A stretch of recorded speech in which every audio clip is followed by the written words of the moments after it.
Bone की growth और development के लिए शरीर में अच्छा न्यूट्रिशन होना बहुत ज़्यादा जरूरी है। बोन की ग्रोथ और डेवलपमेंट को बहुत सारे फैक्टर रेगुलेट करते हैं। ये आपके डाइटरी इंटेक के ऊपर भी डिपेंड करता है। इसलिए बोन के ऊपर सबसे ज़्यादा प्रभाव आपके बचपन से और आपके एडोलेसेंट वाले टाइम पे ही पड़ता है। बोन का जो सबसे कॉमन प्रॉब्लम होता है वो है बोन की डेंसिटी कम हो जाना, जिसे हम ऑस्टियोपेनिया या फिर अगर ज्यादा कम हो जाए तो हम उसे ऑस्टियोपोरोसिस भी कहते हैं। यह प्रॉब्लम सिर्फ डेवलपिंग कंट्री यानी कि भारत जैसे देशों में नहीं है, ये विदेशों में भी है।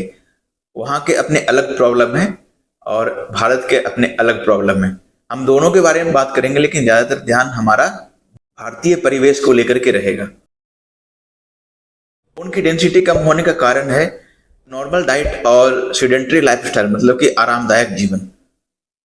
हालांकि भारत में भी ये होता है, लेकिन इसका एक अलग रूप देखने को मिलता है। कि शोध में ये पाया गया है कि जब आप अडेक्वेट पीक बोन मास अचीव नहीं करते हैं, मेरे कहने का मतलब ये है कि आपकी लाइफ में एक ऐसा समय आता है जब आपका बोन का मास अडेक्वेट यानी कि सफिशिएंट होना चाहिए, और ये टाइम होता है आपका ग्रोइंग पीरियड यानी कि एडोलेसेंट एज। इस टाइम पे आप एक अच्छा खासा बोन का मास अचीव करते हैं, जो कि आपकी बॉडी के लिए आपके जीन्स ने निर्धारित किया होता है। अगर इस टाइम पे आपका वो बोन मास अचीव नहीं हो पाता तो वो आपके फ्यूचर में बहुत ही प्रॉब्लम पैदा कर सकता है, और उन्हीं में से एक प्रॉब्लम होता है ऑस्टियोपोरोसिस यानी कि डिक्रीज बोन डेंसिटी। ऑस्टियोपोरोसिस 60 से 70% केसेज में आपकी जीन्स के ऊपर डिपेंड होती है, लेकिन बाकी का जो 30 से 40% है उसको तो आप मॉडिफाई कर ही सकते हैं। यानी कि वो उसके लिए जो रिस्क फैक्टर होता है ऑस्टियोपोरोसिस का, वो मॉडिफाइबल होता है। यानी कि उसको आप निर्धारित करते हैं कि आपको ऑस्टियोपोरोसिस होगा या नहीं। उन्हीं में से फैक्टर होते हैं आपके डाइट और आपका लाइफस्टाइल, फिजिकल एक्टिविटी। ये सब कुछ चीजें हैं जो कि ऑस्टियोपोरोसिस होने के रिस्क को निर्धारित करती हैं। तो आज हम बात करेंगे कि ये जो 30-40% जो चीजें हैं, जिसमें से एक आपका न्यूट्रिएंट भी बहुत ही इंपॉर्टेंट रोल प्ले करता है ऑस्टियोपोरोसिस के लिए, उसको हम कैसे चेंज कर सकते हैं और हमारी क्वालिटी ऑफ लाइफ कैसे इंप्रूव हो सकती है।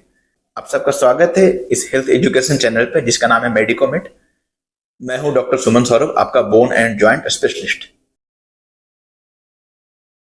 फूड में सफिशिएंट अमाउंट में न्यूट्रिएंट्स होते हैं तो वो बोन की जो सेल्स होती हैं, जिसे हम ऑस्टियोब्लास्ट और ऑस्टियोक्लास्ट कहते हैं, जो कि बोन को बनाने में और बोन को एक अच्छा शेप देने में हेल्प करती है।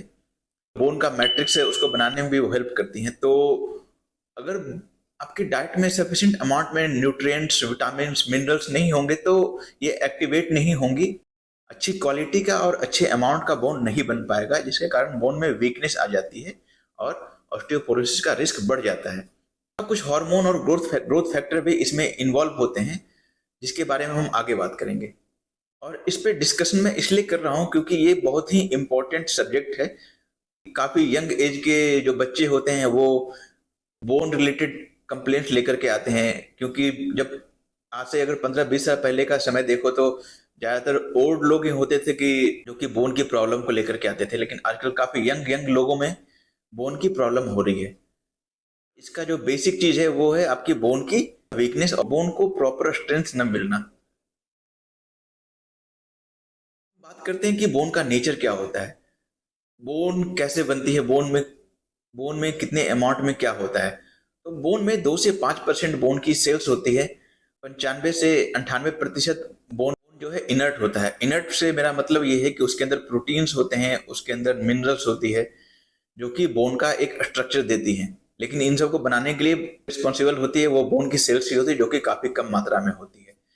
अब बोन इनर्ट है, इसका मतलब ये नहीं कि वो किसी काम की चीज नहीं है। जो इनर्ट मटेरियल होता है उसका जो मेन स्ट्रक्चर होता है वो प्रोटीन का बना होता है। प्रोटीन तो आपकी बॉडी में हर जगह होता है, और प्रोटीन एक बेसिक चीज होता है आपके बॉडी के स्ट्रक्चर को बनाने के लिए। तो बोन में भी प्रोटीन्स ही होते हैं। इसमें से सबसे ज्यादा इंपॉर्टेंट प्रोटीन होता है कोलेजन। इसके अलावा और भी कुछ छोटे मोटे लेकिन बहुत ही ज्यादा इंपॉर्टेंट प्रोटीन्स होते हैं, जो कि बोन को एक स्ट्रेंथ देते हैं, जो कि कोलेजन को पकड़ करके रखते हैं, ताकि आपके बोन को एक अच्छा स्ट्रेंथ मिल सके। बोन्स के अंदर मिनरल्स को देखा जाए तो ये मेनली कैल्शियम और फॉस्फेट के ऊपर बेस्ड होते हैं, जिसे हम हाइड्रोक्सी एपेटाइट कहते हैं। इसके अलावा बहुत ही स्मॉल अमाउंट में मैग्नीशियम, सोडियम, पोटेशियम होता है और सिट्रेट भी होता है। बोन में 40% कैल्शियम होता है और 60% फॉस्फोरस होता है। अब ये दोनों मिलाकर के ही वो हाइड्रोक्सी एपेटाइट नामक एक मिनरल्स बनाते हैं, जो कि बोन को स्ट्रेंथ और बोन को रीड बनाता है। जन्म के समय आपकी बॉडी में करीब करीब 70 से 100 ग्राम तक बोन का मास होता है, जो कि आपके एडोलेसेंट एज तक बढ़ करके फीमेल्स में 2.5 किलो का हो जाता है और मेल्स में 3.5 किलो का होता है।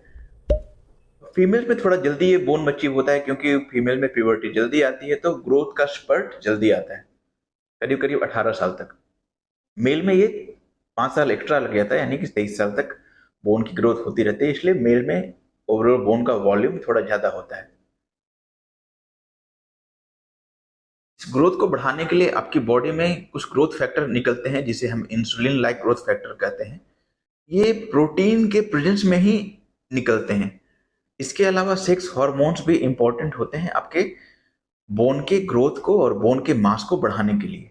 हाँ, अब अगर एक बार पीक बोन मास अचीव हो जाए, यानी कि 20 से 30 साल तक के बीच में आपका पीक बोन मास अचीव हो जाता है, इसके बाद ये नॉर्मली फ्लैट ही रहता है, यानी कि पूरे 10 साल तक आपका बोन मास उतना ही रहेगा, बशर्ते आपको कोई बीमारी नहीं हो, आप बेड रिडन ना हो, आप कोई ऐसी दवाई नहीं खा रहे हो जिसका बोन के ऊपर साइड इफेक्ट होता है। एक बार अगर आपने पीक बोन मास अचीव कर लिया तो वो उतना ही रहता है 10 साल तक। फीमेल्स में 30 साल के बाद ये थोड़ा कम होना शुरू हो जाता है, करीब करीब 1% के हिसाब से।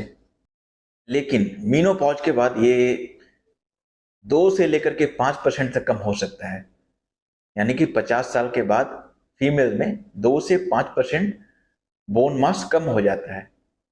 और यही प्रॉब्लम मेल में भी होती है, लेकिन मेल में बोन के मास के कम होने की संभावना थोड़ी कम होती है। अब हम बात करते हैं कि न्यूट्रिशनल फैक्टर क्या क्या इन्वॉल्व होते हैं बोन के ग्रोथ के लिए।